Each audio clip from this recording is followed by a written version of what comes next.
2 Kings 10. Now there were in Samaria 70 sons of the house of Ahab.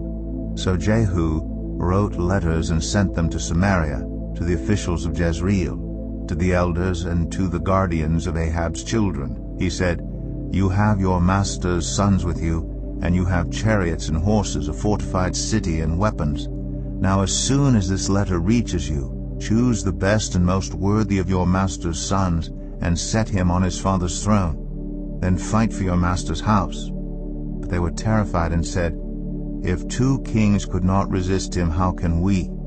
So the palace administrator, the city governor, the elders, and the guardians sent this message to Jehu. We are your servants, and we will do anything you say. We will not appoint anyone as king. You do whatever you think best. Then Jehu wrote them a second letter, saying, If you are on my side and will obey me, take the heads of your master's sons and come to me in Jezreel by this time tomorrow. Now the royal princes, 70 of them, were with the leading men of the city who were rearing them. When the letter arrived, these men took the princes and slaughtered all 70 of them. They put their heads in baskets and sent them to Jehu in Jezreel. When the messenger arrived, he told Jehu, They have brought the heads of the princes. Then Jehu ordered, Put them in 2 piles at the entrance of the city gate until morning. The next morning Jehu went out. He stood before all the people and said, You are innocent. It was I who conspired against my master and killed him.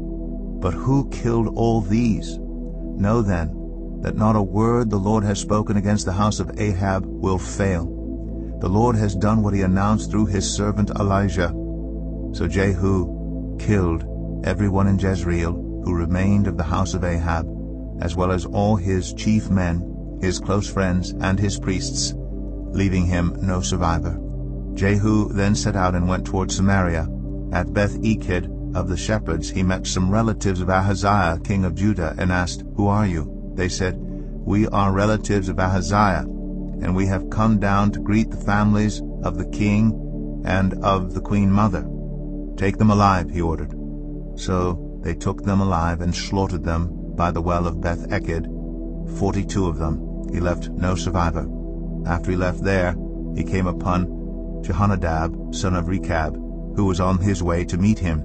Jehu greeted him and said, Are you in accord with me, as I am with you? I am, Jehonadab answered. If so, said Jehu, give me your hand. So he did, and Jehu helped him up into the chariot.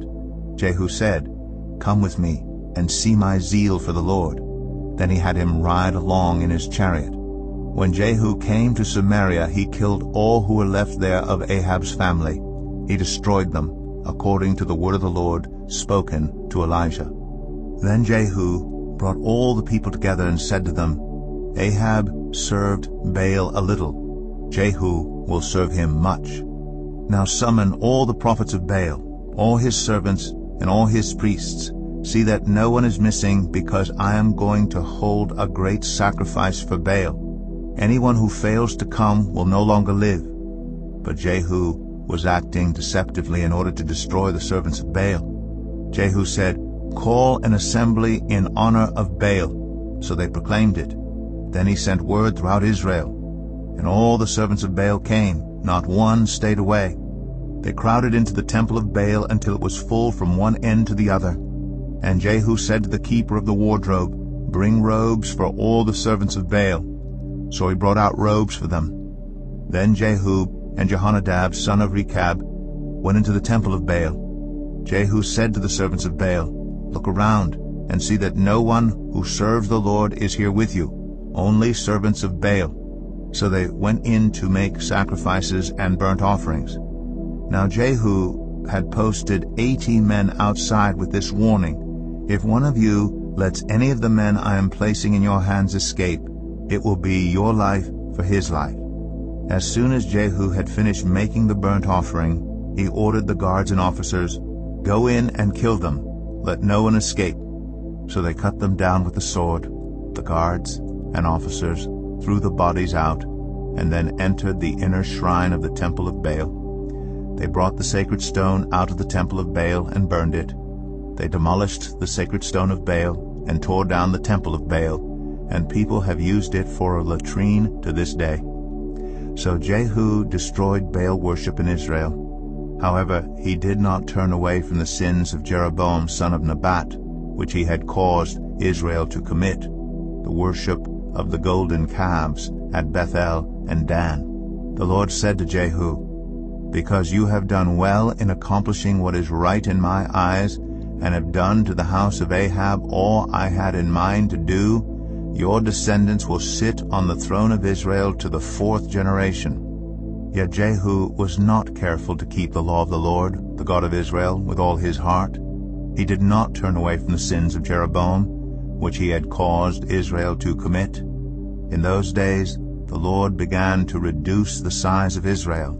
Hazael overpowered the Israelites throughout their territory, east of the Jordan, in all the land of Gilead, the region of Gad, Reuben, and Manasseh, from Aroer by the Arnon Gorge through Gilead to Bashan.